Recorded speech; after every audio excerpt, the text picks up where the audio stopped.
Ayun, so good evening guys. Ngayon po ay Friday, April 11, 2025 at ba't ganun pabalik-balik yung yung galaw ng US market natin. So, nung isang araw okay siya tapos kagabi, ang lakas ng drop sa US market. Yung mga binabantayan natin, nag-drop na naman ng 10%. So, ang usapan na naman, 'di ba, na-pause nga yung tariff sa iba. So medyo magulo eh. Sabi, pause yung tariffs pero may mga sinasabi pa rin ng mga bagong tariffs dun kay Donald Trump. So kanina, kagabi, ang pinaka-sentiment is yung tariffs ng China versus dito sa US. Kasi umabot na yata ng 140%. So tinapatan na rin ni China yung tariffs na binibigay sa kanya ni Donald Trump. So lumalaban si China, sabi nga nila, sa pamhubuli ng United States. So tingnan natin kung anong kalabasan niyan mamaya. Pero yun yung pinaka-latest na news, tinatapatan ni China kung anong ginagawa ni US. So syempre may epekto sa mga stocks natin. So ngayon, mukhang kumalma naman na ng konti yung ating US stocks kasi yung futures is berde. Ewan natin mamaya kasi medyo magulo pa yan. Pero kagabi, nag-drop nga po sila ng 3%, 4% sa kanilang mga indices. Kaya ako napansin nyo kanina umaga, ayan, nag-fill the gap si Philippine Stock Exchange natin. Talaga nag-fill the gap siya, no? Tapos close niya yung market natin. So tinulak siya ng konti. Ayan, merong konti nagtulak na foreigners eh. Meron siyang 48.04 million net foreign buy. Pero yung closing natin is nag-up lang siya ng 0.08% kapon, 6,082.44 nga po siya. And syempre, ang mga na-metpag for today's trading natin is walang iba kundi mining stocks na naman. Kasi yung gold prices, tuloy-tuloy na umaakyat. So, nag 3% na yata yung pinaka-main na price ng gold. So, syempre, apektado yung yung mga mining stocks na naman natin. And sila na naman yung nauna dito sa listahan natin. So, sila na naman yung kumita for today's trading. Yan. Nabenta ko na maaga si Apex, di ba, kapon? Nabanggit ko sa inyo, sayang, umakyat pa siya ng ngayon, umakyat siya ng additional na 6.21%. Congrats po dun sa mga golden hands. Meron pa siya. Tapos talagang siya malakas. Malakas yung sipa. Meron siyang 20.91 million net foreign buy. So patuloy na tinutulak itong si APX natin. Tapos pangalawa si PX. Mukhang nag-post na yata si PX. Ito yung pinakamalakas dati. So, pero umakyat pa rin naman siya. 2.46% and meron siyang 4.38 million net foreign buy. Tapos si OGP, another gold stocks, di ba? So meron siyang 1.95% na galawan. So silipin natin mamaya. Pero meron siyang net foreign sell na 34.3 million. Wala akong balita kay TAP. Ano ba nangyari sa kanya ngayon? So malakas siya kahapon eh. So PHA, biglang sumipa. May project yata to eh. Kaya biglang sumipa. So nag-up siya ng 7.18% pero net foreign sale 7.84K. Tapos si Monde nag-drop na naman. Representative natin sa big caps, nag-drop ng 4.08% tapos meron siyang 10.63 million net foreign sale. And IDC, dinagdag natin kasi maganda yung galaw, nag-up siya ng 10.91%. Anong nangyari doon? May nabasa ko dito. Meron siyang acquisition or disposition of shares. Mamaya pag may time tayo, silipin naman natin yan. Okay? So yun po yung mga galawan. So si PSE 0.08% lang po yung inakyat niya.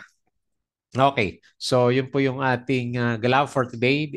And then, as usual, yung ating disclaimer sa mga bago sa channel natin, yung ating review is for education purposes lang po yan. So huwag niyong gagamitin to as a reason para mag-buy, sell, or hold na stocks. Meron po kasing risk na involved sa market. Due diligence po kung anong stocks na lang po yung binibili mo naman. And then follow mo ako dito sa ating Fluffy Trader na YouTube channel as usual para updated ka sa reviews natin. Subscribe ka lang po. Maraming salamat. And kung gusto mo ng guide, join ka dito sa trading group naman natin. Ayan. So, andyan yung ibang kasama natin. So, check mo na po yan. Tapos yung mga nakasubscribe, maraming salamat sa usual na viewers sa market natin. Check mo na lang. So, from time to time, kung merong big happenings, so gagawa tayo ng vlog over the weekends. Company reviews, sample trade sa market, mga basic indicators, technical analysis, fundamentals, yung mga risk management natin, plus basic na learning sa market naman. Okay? So weekends naman, mag-aral na naman tayo and then follow mo ako dito sa ating Palabi Trader. Crypto ko to para sa mga play to earn games naman natin. Ayan, magbablog tayo dito. Bukas siguro. Abangan mo na lang ayan. So, bubuhayin natin itong channel. Hopefully sipagin. And then, yung ating Facebook account na Palawi Trader, tsaka yung ating Facebook page na Palawi Traders. Bodega Pig para sa articles natin sa local market. And then, yung Twitter. Hindi ko pa nakita yung summary ng ano eh, ng ni Philippine Stock Exchange. Wala pa siya. Okay, so ayan, ito yung pinakauna natin. Yan yung labanan ngayon dito sa market natin. So kung mapapansin nyo, puro minerals, mga gold prices yung umaakyat na naman. Ayan. So congrats po yung mga meron ha. So yung mga golden hands natin dyan. Lumipat ako sa ibang mining stocks pero hindi siya masyadong gumalaw for today's trading natin. Reveal natin kapag maganda yung trade natin by next week kasi parang meron pa to may patutungan pa to based dito sa galaw niya. Medyo malakas pa si gold natin. Okay? So pag may uncertainty sa market, sabihin natin ito yung pinupuntahan ng mga traders naman. Okay? So double check natin yan sa weekends. Wala bang summary dito? Ito muna summary. Ayan, 3 p.m. Merong summary dito si Philippine Stock Exchange natin. Okay? So based dito sa galawan natin, mas marami yung namula. So Monday nga po yung nauna. Silipin natin yung chart. Baka breakdown naman sa sa bandang support level natin. So negative 4.08%. BPI negative 2.26. JT Cap minus 2.08%. Si Ali minus 1.09. Ayan. So marami yung nag-drop. And ang nauna is ito si BDO 3.69%. Pure Gold, di ba? Natuloy na yung breakout, yung usapan natin. So nag-react siya kasama na yung dividends. 3.45%. Congrats. Bloomberry 2.19%, ACN 2.11, and then si LPG natin is 1.57%. So the rest, mababa yung gain for today's trading natin. So 6,082.44 and 0.08% yung galaw natin. Wala pang summary si DA Market Securities natin. Okay, so tuloy natin. Ayalans Global Incorporated has extended its 9 billion share buyback program. O, laki niya, di ba? Until the end of 2025. Macro Asia, mahina pa rin to, no? Has secured a 1.41 billion loan through its subsidiary Cebu Sama Water Lapu-Lapu. Robinson's Land is betting big on Cebu with 2 new hotels rising at New Star Resort. Okay. So kalaban niya si Bulan Masters natin. China Finance Ministry to impose additional tariffs tariffs on US goods from April 12. So China Finance Ministry to raise additional tariffs on US goods to 125% pala from 84% to 125. Si US 145%. Tinawaran niya lang ng konti. Okay, so labanan ng big superpowers sa buong mundo. Dito, ito naman kasi si Donald Trump eh. Unusual naman yung ginagawa niya. Dito says no imminent exit by Dennis Uy in dito CME Holdings. Ayan, kasi yung asawa niya kasi nauna nang umalis. So maraming tataka baka umalis na rin siya. Gold, magandang galaw na dito ngayon, di ba? Alam ko, umakyat siya eh. So Pure Gold, ganda ng earnings niya. Fourth quarter, 77% plus. So yung total earnings niya nag-up ng 21.3%. Okay? Philippine Airlines forecast 10 to 20% increase in volume sa 2025 daw. RFM plus 12%. Euro surged as much as 3% amid broad dollar weakness. Humihina si US dollar na. So lumalakas para sa mga ano naman yan sa mga forex traders natin. So dollar index plunges to lowest since April 2022. Ibig sabihin kaya mababa yung palitan eh. Matagal pa naman yung sahod. So saka natin i-worry yan pag malapit na yung sahuran. Pure Gold aims to implement aggressive store expansion.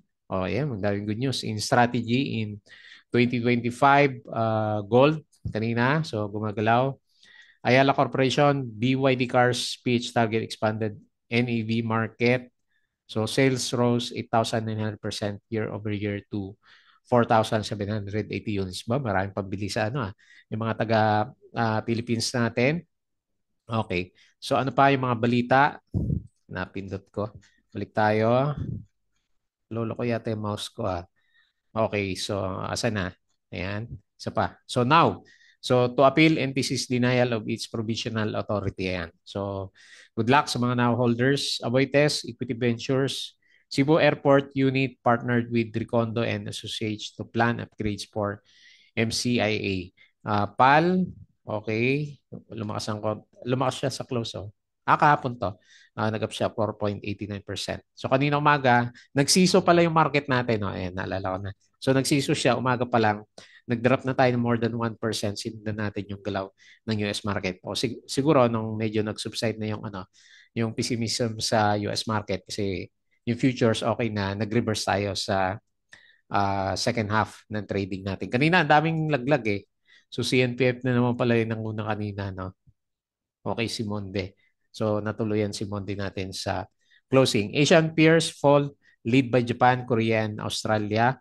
CREC, Renewable Energy has sought approval from ERC to build a dedicated facility. FNI unit gets renewed MPSA.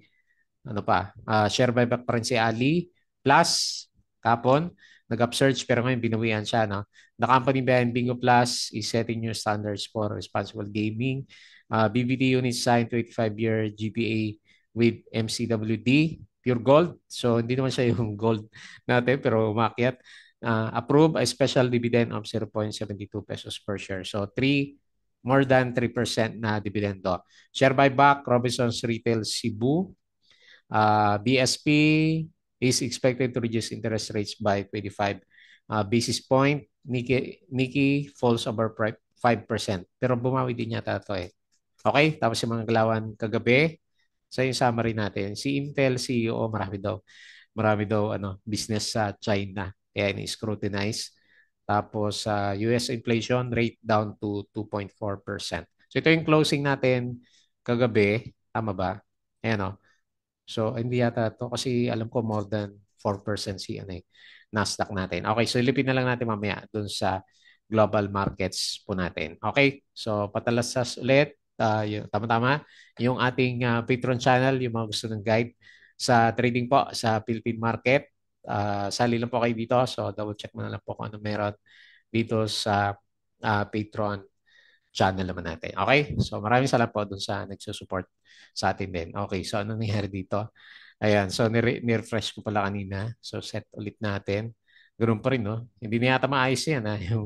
Yung kay Instagram, kailangan daw mag-subscribe na lang para mas real time yung data natin sa kanya. So balik ko to. Okay. So ngayon, okay, nag-fill the gap nga tayo. Okay, tama lang yung premonition natin na hindi tayo masyadong hype dun sa galawan ng US kasi nag-drop na naman kahapon. Kung nagtuloy na nagberde si US market kagabi. So big time. Pwede 'yon, pwede magtulak sa price action natin. Pero ayun nga, nag-drop naman sila nag-up sila kahapon yung mga individual stocks nag-up ng 20%. And then nung nakaraan, and then kahapon naman nag-drop naman ng 11%. So parang ganun din, no? Bawi. Ayan, so kaya ganun nagsiso tayo, no? And then nag-fill the gap siya, no? And then lumaban sa closing. So tinulak siya ng 48 million na net foreign buy. Okay, so balik ulit. Balik pa rin tayo dito sa ilalim ng bear signal natin. Yung RSI is still slightly below ng 50%. Ayan, mahina pa rin yung MACD formation. So tama lang siguro na sideways yung expectation muna natin sa market. Okay? So ito yung mga winners natin, si IDC. So isa sa mga pag-usapan natin. Ba may PE ratio pala dito, no? So 10.91% followed ni PHA. So ang ganda ng galaw ni PHA ah. So sukatin natin. 7.18% PHR, ayan. So, lumalaban na rin. 7.18%. Sino pa? May volume si PHR natin. APX 6.21% nga. Ayan, nag-breakout. Oh. So, masyado yata akong kinabahan doon sa reversal ng market nung nakaraan. Napaaga tayo ng benta. Pero si Plus, hinahawakan natin. FCG, 4.55. Si IMI, 3.87. Ganda rin ng galaw ni ano Nagka-volume si ano, no? Si IMI. Tapos si BDO, 3.69. Puro siso din siya. Tapos si Pure Gold, ayan, breakout, 3.45%. Sino pa yung may volume dito? PX, 2.46. Sino pa? LTG, 1.57%. Nagsiso din si LTG natin. Okay, so punta naman tayo dito sa losers sa market natin. Sino ba losers? Parang hindi man ganun karami, no? Si BHI, maliit lang yung volume. Shell, naku, ano nangyari dito?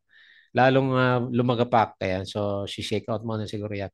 Minus 5.66. Si Plus natin, ayan, nakatunog na siya doon sa pagbebenta ng executives natin. Negative 4.54%. Dapat pala ito nabawasan ko. NBC APX, ABA, negative 4.35. Pero malakas pa rin naman yung trend niya. Double Dragon, minus 4.05. DNL, minus 3.08. BPI, minus 2.62. Ayan, marami pa rin mahina sa mga individual stocks. Okay? So, range trade lang muna si PSE market natin. So, tingin tayo dito sa galawan sa global markets. Ito yung kagabi. Ayan, 4%. Tanda ko to kasi napanood ko nung kagabi.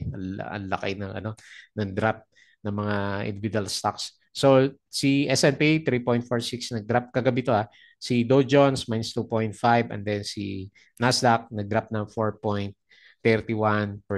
So, ngayon, yung futures, okay naman siya. So hopefully, bumawi nga sila mamaya. S&P, 0.34, the futures 0.24, and Nasdaq, 0.33. So may parang kumalma na siya. No? Kumalma na siguro. Yung mga bumawi, yung mga na short squeeze sa US market nung nakaraan. Okay. So European stocks, nag-drop pero hindi naman ganun kalalaki. So normal na siya. And then dito sa Asian stocks, okay, nag-normalize na rin siya. May mga more than 1% pa rin. Pero mas normal na to kumpara yung mga 10% na drop natin nung nakaraan po. Okay? So, okay, medyo kalmado yung markets. Crypto, medyo maganda na rin siya. So, maganda mag-trade ngayon sa mga cryptos. Okay. So, Bitcoin, 82.2K. Ayan, marami ba berde? Okay, mix. Pero okay na rin, stabilize na. 82K si Bitcoin, 1.5K. Ito hindi nakabawi si Ethereum, no? 2K to dati. XRP, DOS, BNB 583. Sana gumalaw sa weekends, no? So wala masyadong si ABAX 5%. Si Sol is 3.67%. Okay? So maganda yung galawan ng ating global markets. Balik tayo dito and pag-usapan natin yung trending stocks. Okay, so tuloy natin si APX nga po. Unahin natin sa listahan natin. Congrats yung mga Diamond Hands natin. Breakout. Oh, nako, ito yung mapapa-sana all ka na lang. No?